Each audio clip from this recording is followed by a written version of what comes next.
criou você, criou para alguma coisa. Você precisa descobrir. Inclusive, descobrir se você tem uma vocação específica na igreja, descobrir se você tem uma vocação determinada. Qual é a sua vocação? Não é se você tem, mas qual é a sua vocação ao estado de vida, ao matrimônio, ao celibato, ao sacerdócio. Esse é o significado esponsal do corpo. Eu fui chamado, criado para amar. Eu posso até não, por questões da minha história, não descobrir o meu estado de vida. Podem existir situações que me peçam de aprofundar, até mesmo feridas e outras coisas. Mas todos nós fomos criados para realizar um projeto. Isso é importante. Outra coisa que você falou que achei interessante. Você falou, padre, na verdade, o sacramento com S minúsculo mesmo, porque nós somos práticos. É verdade, mas aí existe um detalhe interessante sobre a teologia do corpo. Nós sabemos que a teologia do corpo é uma pedagogia do corpo. Né? Uma outra definição de teologia do corpo está nas catequeses, é justamente a teologia do corpo enquanto pedagogia do corpo. Ou seja, eu reeducar a minha sexualidade, a minha afetividade. Não importa as experiências do passado. Se eu vivi experiências de pecado no passado. O que importa é se eu estou decidido em viver uma vida redimida, uma vida segundo a graça. Então, aí entra os sacramentos que você falou, né? Os sacramentos com S maiúsculo, né? Sacramentos com S maiúsculo, ou seja, a confissão. Qual é a nossa... quanto tempo nós passamos para buscar o sacramento da confissão? A confissão deveria ser uma coisa muito ordinária na nossa vida. Porque imagino que todos nós temos fraquezas, pecados, limites, né? A Eucaristia, a importância da Eucaristia, se a gente puder participar da Eucaristia diária, não como uma imposição. Para nós, membros da comunidade, nós que somos da comunidade Shalom, e para outras vocações da igreja, claro que a Eucaristia diária, os religiosos, enfim, os sacerdotes, a Eucaristia diária é força para nós. Faz parte até do nosso compromisso ordinário. Mas como seria importante se todo batizado compreendesse o valor da Eucaristia?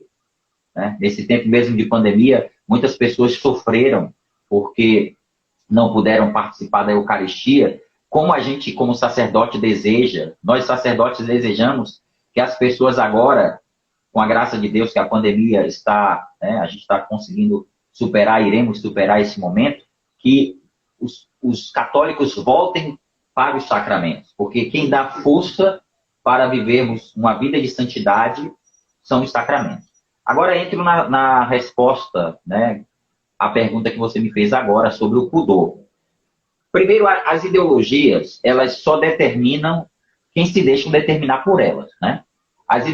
Existem ideologias, mas assim como existem as ideologias e as pessoas, elas podem alimentar e emporcalhar o seu coração com as ideologias, né? Então as pessoas fazem isso, elas vão se despersonalizando. É interessante que dentro da teologia do corpo nós falamos de personalismo. O que as ideologias fazem nos despersonalizam, né? Nós deixamos de ser pessoa, reagimos como realmente como animais, né? Porque mais temos atitudes instintivas, nós somos muito mais levados pelo instinto do que pela razão. A nossa razão, muitas vezes, ela foi dada por Deus para nós, essa capacidade de refletir para sabermos fazer as escolhas. Então, se as ideologias existem, existe também a minha capacidade de encher o meu coração de coisas boas. Infelizmente, Mona Lisa, realmente tem muitos jovens que vão emporcalhando o coração e consumindo essa mentalidade de mundo, né? Se um jovem começa a alimentar o coração com a palavra de Deus, se todos os dias a gente cultiva no nosso coração a leitura da palavra de Deus, se a gente vai cultivando o nosso coração com boas leituras, com bons relacionamentos, com bons cursos, estudando a teologia do corpo, conhecendo a nossa afetividade, a nossa sexualidade, que é dom. sexo é algo bom. O sexo não é algo ruim, como muitas vezes as pessoas pensam. Ou muitas vezes eles acham que a Igreja Católica vê o sexo como algo ruim. Não, o sexo é belo. Mas o sexo é belo dentro do projeto de Deus. Porque Deus nos deu o corpo, inclusive a nossa sexualidade, para vivermos um projeto, para vivermos o amor. Não como um dia escutei um jovem numa desses, tem muito tempo, uma matéria dessas, esses canais que não estão comprometidos com a vida, né? Canais que não se comprometem com a verdade, estavam fazendo uma matéria, esse canal estava fazendo uma matéria sobre sexo livre, né? E eles estavam fazendo ali um momento com os jovens e perguntando para os jovens o que eles achavam do sexo livre. E teve um jovem que disse bem assim, vejam o que o jovem disse, eu sou a favor do sexo livre, porque Santo Agostinho dizia, ama e fazes o que queres. Não, Santo Agostinho não disse isso. Ou melhor, disse isso, mas não disse dessa forma. É claro que Santo Agostinho não disse isso. Santo Agostinho disse, ama e fazes o que queres, porque quando a gente ama, nós não faremos errado. Nós não faremos coisas erradas. O amor, o verdadeiro amor, não a falsa visão do amor. Porque às vezes a gente confunde sexo com amor. O sexo pode ser vivido com amor, mas ele é vivido com amor quando ele é responsável. Ele é responsável dentro do projeto de Deus. E o projeto de Deus nos diz que o sexo tem que ser vivido com pessoas que se comprometem mutuamente. E isso é vivido dentro do matrimônio. E até dentro do matrimônio, a gente precisa viver o amor e o sexo de modo responsável, não fazendo do outro objeto. Vejam que é tão importante a gente falar sobre isso, né? Você falou sobre o pudor. Outra coisa importante sobre isso. Aqui eu queria falar uma coisa para as irmãs, para as mulheres, né?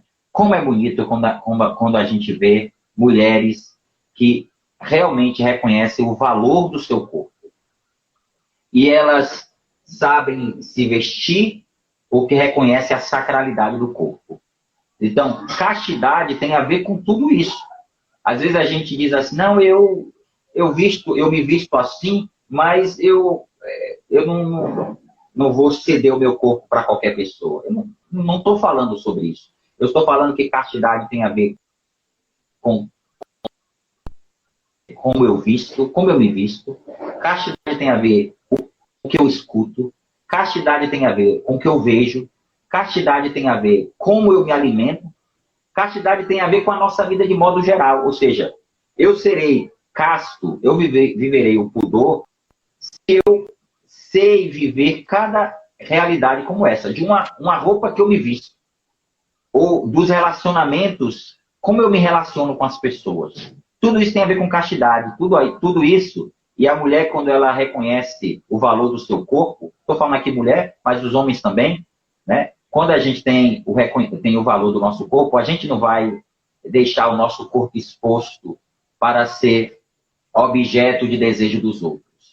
A minha intimidade, a mulher precisa compreender isso. A minha intimidade, eu guardo para oferecê-la àquela pessoa que será minha, porque seremos juntos, pertencentes um ao outro, e o nosso matrimônio é vivido a partir de uma aliança que fazemos com Deus.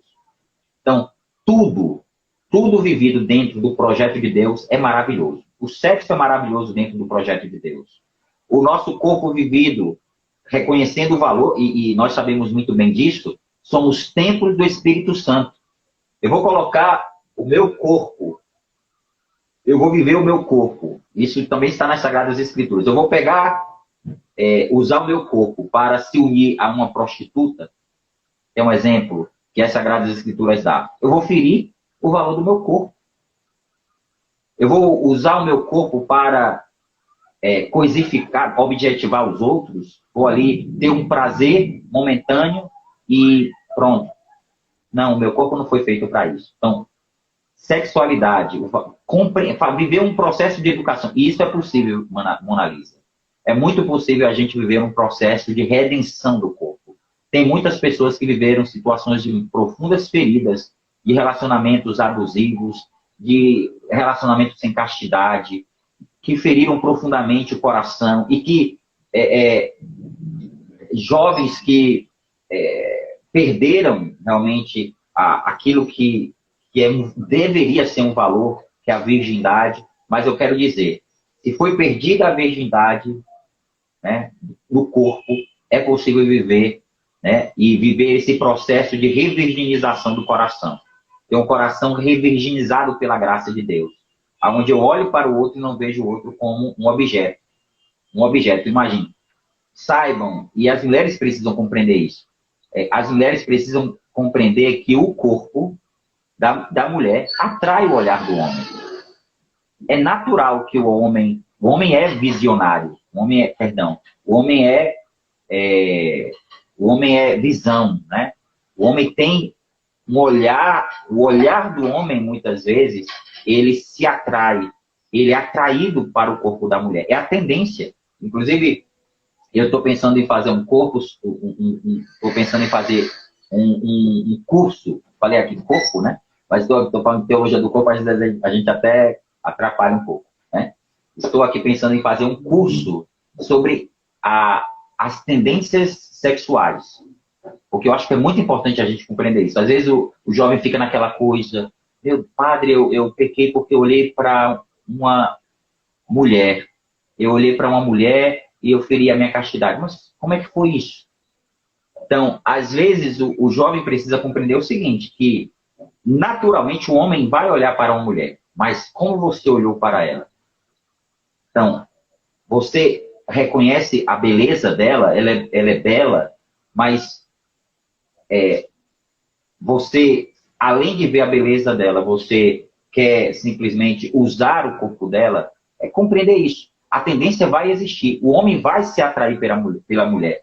A mulher também vai se atrair pelo homem. Não nesse sentido da visão, né? O homem é visual, né? O homem é visual. Mas a mulher também vai se atrair pelo homem. Isso faz parte da nossa humanidade. É uma propriedade nossa. Porém, é claro que eu preciso me relacionar com o outro, reconhecendo não somente o valor sexual. O valor sexual é importante. Mas, para além do valor sexual, existe o valor da pessoa. O valor da pessoa se sobrepõe ao valor sexual. E quando a gente reconhece o valor da pessoa, até mesmo o relacionamento nosso com o outro será um relacionamento ordenado, será um relacionamento onde eu respeito o outro, e eu também reconheço o valor do meu corpo. Assim, entre esse aspecto aqui que a gente está falando do pudor, né? Então, o pudor, a forma como eu me relaciono com o meu corpo, a forma como eu me visto, reconhecendo a sacralidade que ele tem. Tudo isso para viver de acordo com a castidade, que é a vontade de Deus para nós. Sim, padre. E como o senhor ia falando, né? Na verdade, como eu havia falado, nada é sem nexo, né? A obra de Deus é. Tudo tem sentido, tudo se conecta. Porque quando o senhor falava sobre as ideologias de gênero, né? A pessoa ela se emporcalha se ela quer. E daí a gente volta para os sacramentos. Quando nós nos deixamos nos emporcalhar, nós absorvemos todo aquele conteúdo, nós temos os sacramentos para que de fato nós possamos nos reconciliar com Deus, né? Temos o sacramento da confissão. Então tudo se anexa, tudo está em conjunto ali. Eu me lembro de uma frase que o Moisés falou no Congresso de Jovens de 2019, que ele dizia que o nosso coração é um imã, ele precisa se apegar em algo, mas quando ele se apega às coisas terrenas, ele se torna escravo. E é uma pura verdade, né? Nós nos deixamos tornar escravos das coisas do mundo por pouquíssimas coisas, né? Aí nós adentramos nas concupiscências da carne, né? O ter, o poder, o possuir, o querer. Então, nós adentramos nas concupiscências da carne e nós podemos ver, como minha mãe diz, tudo demais é veneno. E de fato, tudo demais é veneno, né? Nós podemos ver no Catecismo da Igreja, no número 2535, fala sobre a desordem das concupiscências, né? O apetite sensível nos faz desejar as coisas agradáveis que não temos, como, por exemplo, desejar comer quando temos fome, ou ou nos aquecer quando estamos com frio. E nós sabemos que o excesso de comer algo vai nos fazer mal. Ou, por exemplo, o excesso de comer a carne vai nos levar ao pecado da gula, aí já é um pecado. Vai nos fazer mal, vai acarretar um monte de coisas para o nosso corpo, né? E também vai nos levar a esse pecado que eu disse, pecado da gula. Então, eu queria que o senhor falasse para a gente aqui, falta só mais duas perguntas para a gente encerrar, que já está estourando o nosso horário, mas vai dar certo aqui. Queria que o senhor falasse sobre a importância da ordenação das concupiscências para uma melhor compreensão do corpo. Pronto. Todos nós trazemos a concupiscência, né? Todos nós trazemos. Então, todos nós trazemos essa realidade que é amoral, né? É uma tendência, a concupiscência é uma tendência. Né? O ter, o prazer, eu possuir. Porém, eu posso escolher não viver segundo essas tendências. Então, isso é muito importante. Dentro do meu corpo, aliás, São João da Cruz fala sobre isso, né? Que nós temos os três inimigos da alma, né? A nossa carne, o demônio, né? E a nossa carne, o demônio e agora me faltou o terceiro, deixa eu ver se eu me recordo aqui, mas o mundo, né? A nossa carne, o demônio e o mundo. Então, o que acontece? Nós vamos ter que lutar, porque a nossa carne, a nossa humanidade que foi ferida pelo pecado, muitas vezes ela vai tender para coisas que não são lícitas. Mas a vontade, a minha vontade, se eu educo, aí entra a virtude. Se eu educo a minha vontade e a minha inteligência para o que é bom e o que é reto, eu não vou seguir essas sugestões da minha carne ferida pelo pecado. Uma pergunta que foi feita ali, eu não consegui segurar, guardar o nome da pessoa, mas eu só vou responder uma coisa para a pergunta que foi feita em relação a isso, tá certo? Ela fez uma pergunta sobre a dimensão do relacionamento conjugal entre um casal. O que poderia, o que não poderia ser vivido. Veja só, o prazer é uma linguagem. O prazer foi colocado dentro da relação para... Imaginemos nós, se Deus não colocasse em nós o prazer pelos alimentos, né, para a gente poder se alimentar. Alguém a se alimentar? Então, o prazer faz parte. O prazer me atrai para o alimento. Você recebeu no seu corpo também, naturalmente, essa tendência para se unir a outra pessoa, tá certo? Eu percebi que a pessoa que fez a pergunta, ela falou que era são jovens casados.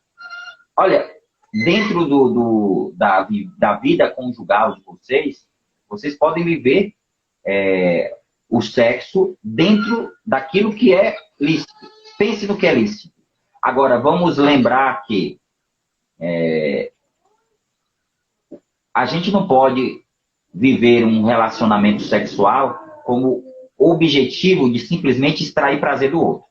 Se esses dois casados, por isso que a gente fala de castidade também no matrimônio, se esses dois casados simplesmente querem usar um ao outro para ter prazer, eles não entenderam que, na verdade, o matrimônio, ele existe para o amor. Entende? É muito mais simplesmente do que tirar prazer do outro. Às vezes a gente acha que pode fazer tudo na relação conjugal. Não, a relação conjugal não é lugar de a gente simplesmente usar o outro, usar o corpo do outro para ter prazer. É uma visão mundana. E aí entra justamente essa falta de compreensão do que Deus nos diz na sua palavra e nas Sagradas Escrituras, e a própria teologia do corpo nos ensina. Para que serve o meu corpo? Quer dizer, o meu corpo foi feito para amar. Para mim, amar é usar o outro, é usar o corpo do outro.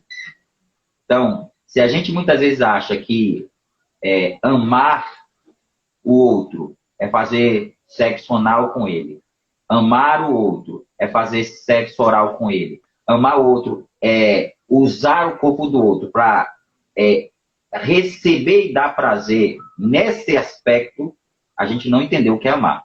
Amar é realmente acolher o outro, é acolher o outro, no sentido de ser desposado e desposar o outro, é se unir ao outro, mas ao mesmo tempo é estar aberto com aquela outra pessoa a uma vida.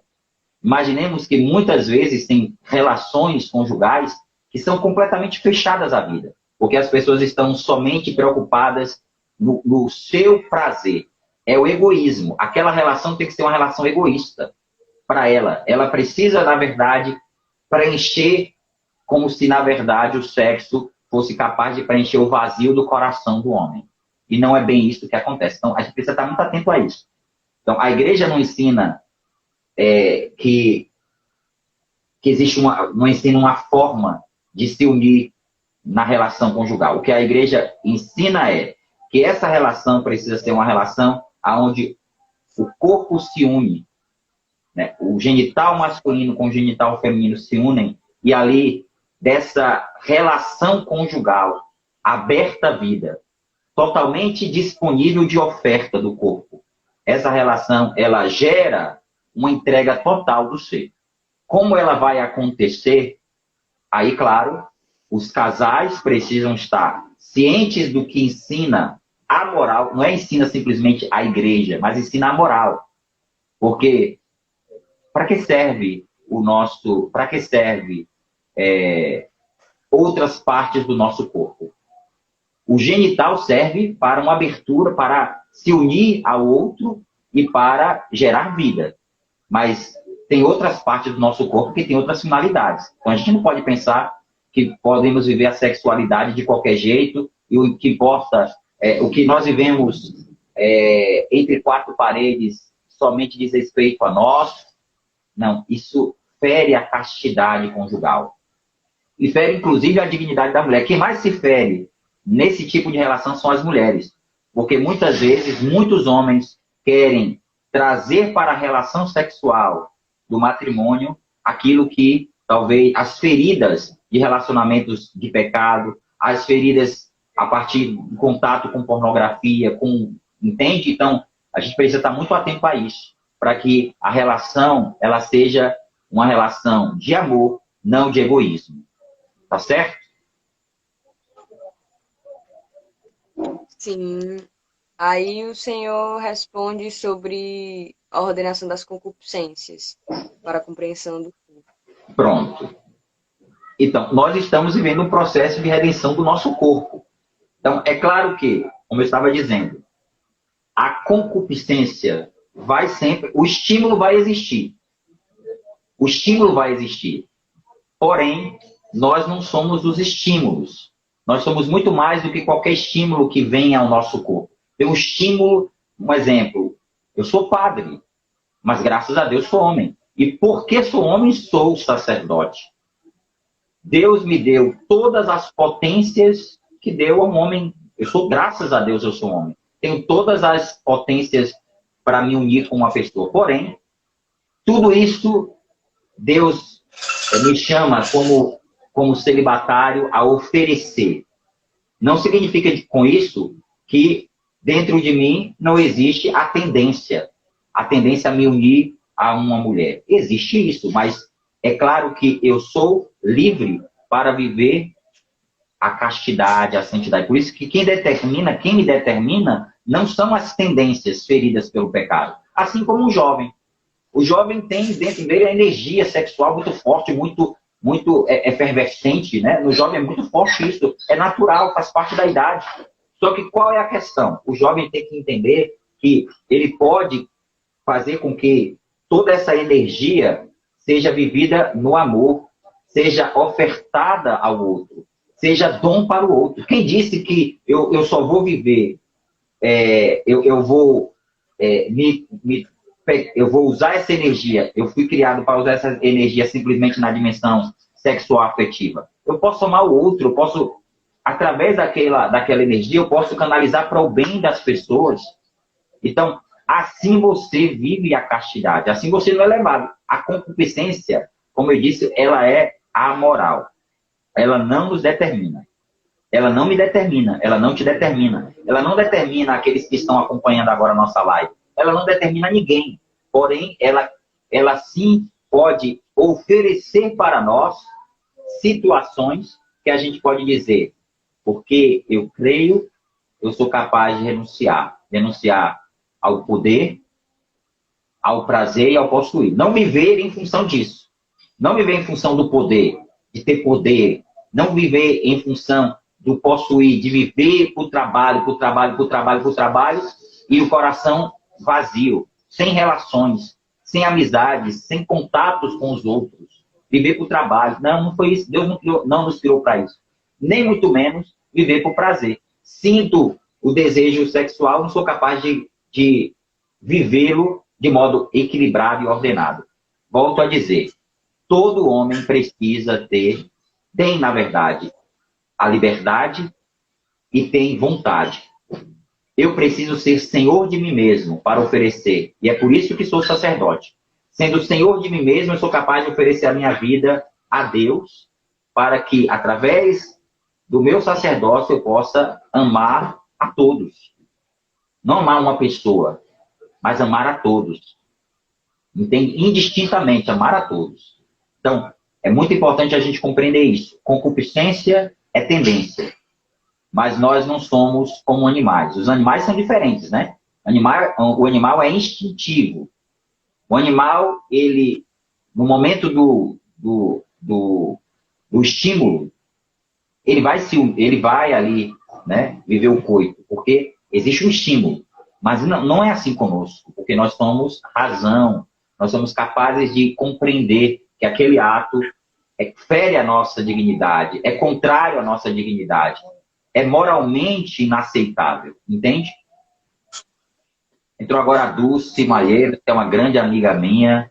Um abraço para a Dulce. Um abraço para todos que estão acompanhando, viu? A gente fica muito feliz de ter alguns irmãos aqui e até peço, eu vou depois, conversei com a Mona Lisa, eu vou pegar depois esse conteúdo, vou disponibilizar lá também no meu canal, para que outras pessoas tenham acesso. Também a Mona Lisa vai fazer o mesmo também, já vai disponibilizar aí no canal dela, para que outras pessoas tenham acesso e assim a gente possa atingir a muitas pessoas. E divulguem, tá certo? Divulguem o canal da Mona Lisa, essa ação, que ela fez, essa live que ela fez comigo, como também divulgue, né, o canal do YouTube que a gente está fazendo com tanto carinho para ajudar a tantas pessoas que precisam conhecer melhor sobre o valor do amor, né, da sexualidade, do matrimônio, do celibato, a humana vitae, né?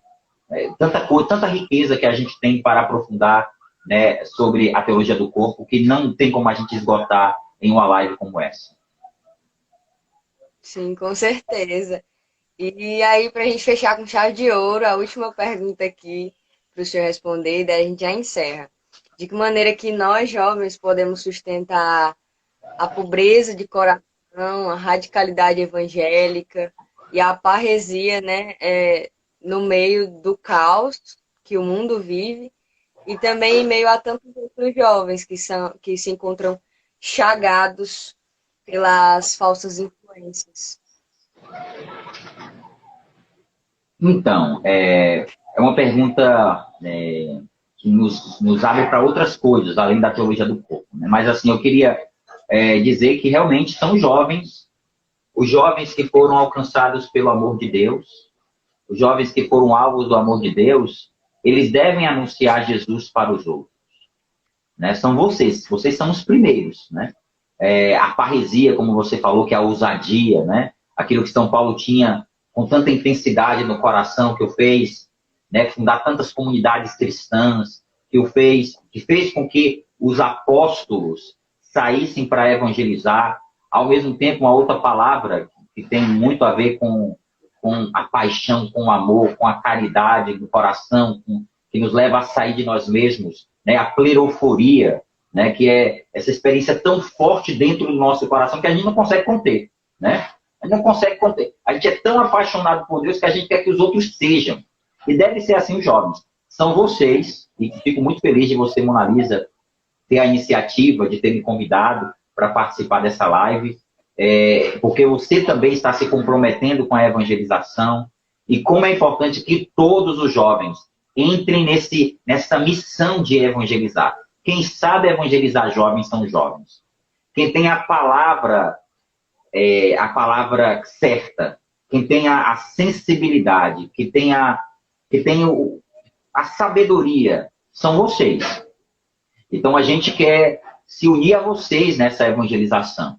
Então, é um caminho que vocês devem fazer, que nós devemos fazer, nós membros da comunidade também, mas todos os batizados, o compromisso com a evangelização, o compromisso de viver uma vida dedicada, uma vida cheia de parresia, de se comprometer com a humanidade que sofre. As pessoas que se encontram escravas de pecados não são nossas inimigas. A humanidade ferida são filhos nossos. A gente não tem para com os que estão, entre aspas, distantes de Deus, nunca, graças a Deus, isso na Igreja Católica. Na Igreja Católica, o pecador, a ele deve ser anunciado a misericórdia. Porque Deus continua a agir com misericórdia. Deus continua a salvar. E Deus quer atingir aqueles que se encontram mais distantes dele. Né? Quando a gente olhar para uma pessoa que está ferida, vivendo nas ideologias, vivendo no pecado, vivendo uma situação de afastamento de Deus, o que nós devemos ter para com ela é uma atitude de misericórdia, não é de julgamento, de acusação. Se muitas vezes a gente não acusa aqueles que estão vivendo nas ideologias, a gente acusa as ideologias. Estamos aqui para falar que a ideologia, ela, na verdade, gera distanciamento de Deus. A ideologia escraviza as pessoas, não aquelas pessoas que estão lá. Aquelas pessoas que estão ali precisam muito de Deus. Você falou sobre a ideologia de gênero. Para nós, né, infelizmente, veja, a igreja reconhece o valor da mulher. Tanto é que escreveu cartas, inclusive convido as mulheres a lerem, né, a carta Mulheres Dignitatem, que é uma carta que foi feita pelo Papa São João Paulo II. Uma carta belíssima.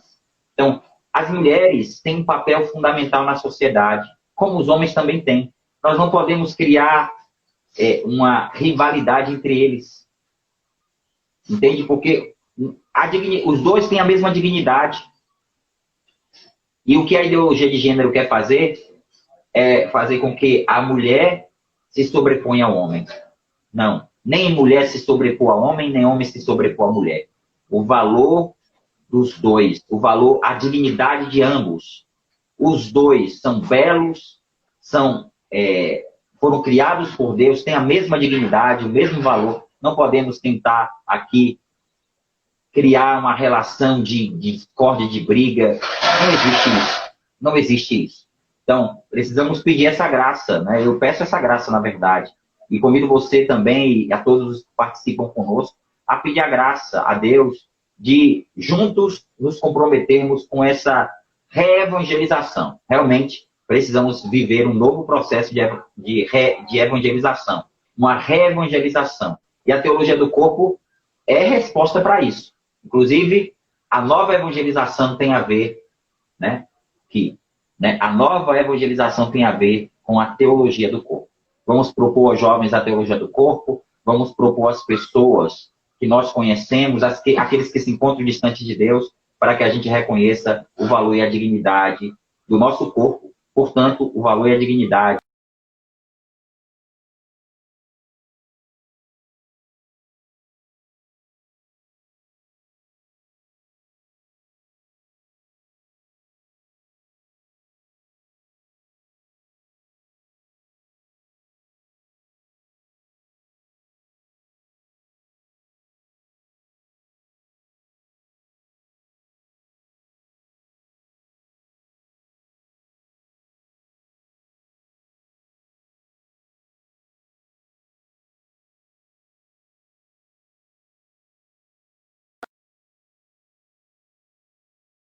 As diferenças existem para a complementaridade.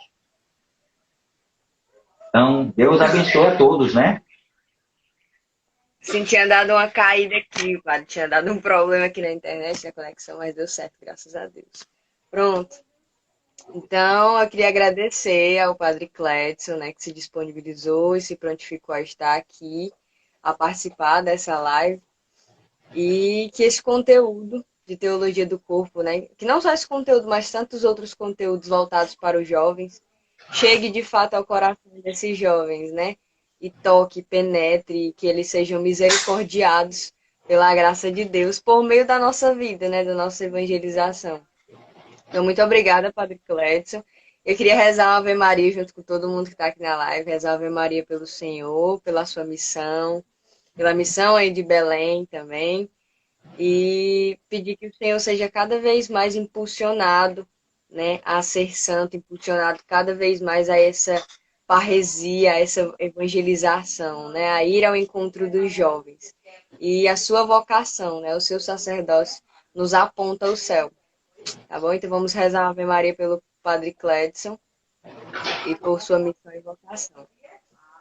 Ave Maria, cheia de graça, o Senhor é convosco. Bendita sois vós entre as mulheres, e bendito é o fruto do vosso ventre, Jesus. Santa Maria, Mãe de Deus, rogai por nós, pecadores, agora e na hora de nossa morte. Amém. Nossa Senhora, Rainha da Paz, dai-nos a paz. Em nome do Pai, do Filho e do Espírito Santo. Amém. Muito obrigada, Padre Clédson. Agradeço, Mona Lisa, também pelo convite. Vou dar a bênção a vocês que participaram dessa live. Agradeço a todos. Quero convidar vocês a conhecer o canal e a propagar também, tá certo? Propagar o nosso canal. O nosso canal é recente. Eu criei esse canal no dia do Sagrado Coração de Jesus. Eu consagrei ao Sagrado Coração de Jesus. É um canal que tem um pouco mais de 6 meses, mas graças a Deus tem crescido.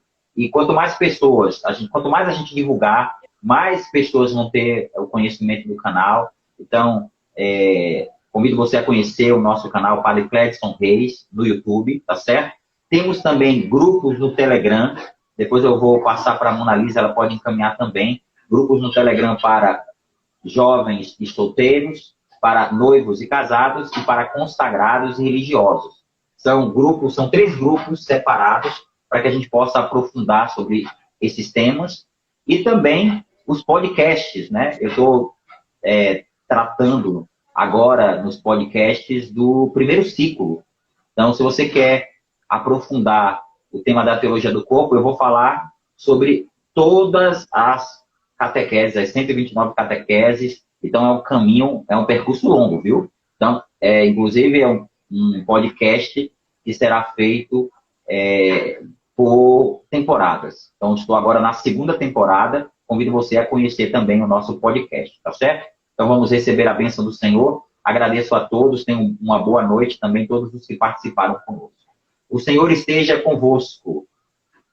Ele está no meio de nós. Abençoe-vos o Deus Todo-Poderoso, Pai, Filho e Espírito Santo.